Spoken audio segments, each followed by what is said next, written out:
This is the growth strategist, Aldonna Ambler, with your growth strategy tip of the week.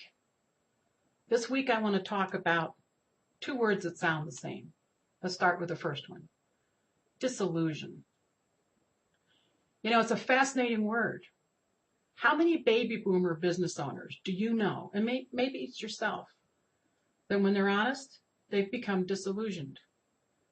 The recession and the long period of uncertainty that's followed, and the thing that makes you disillusioned is that the underlying problems, the causes of the implosion of the financial industry in '08, they haven't been addressed, let alone resolved.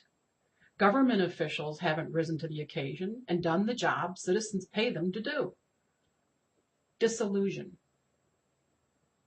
International competition. Most baby boomer business owners recognize globalization, but how does a privately held US-based company compete with a business based in China, where the hourly workers are paid so much less to work at all, and then they can work overtime hours where overtime rates don't apply? Disillusion. Advance in technology. Oh, okay, it's great to participate in a Skype or an Uvu call with your grandchildren who live on the other side of the country. Wii bowling is fun. And getting movies through Netflix on your HD TV, with the flat screen. They're all pleasant perks. But on the business side, if you really listen to the owners of mid-sized companies, technology keeps raising customer expectations and their expense. It's a constant training, the disruption, and the bottomless pit of change related to IT that can be very discouraging to a baby boomer. As soon as you got an installation, it's out of date. Disillusion. If it's a family-held business, which 90% of the privately held mid-sized companies view themselves as, they're disillusioned because their adult children look at them and go, "Mom and Pop, you've worked too hard. I don't know about this. I don't know if I want this."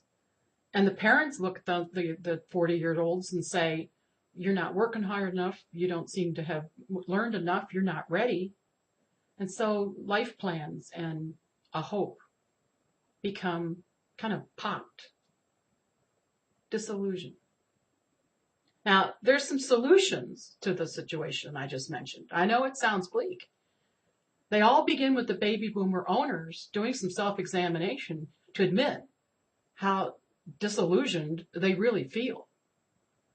Plus, in many cases, they would need to be willing to be a whole lot less stubborn, less prideful, and less private and secretive.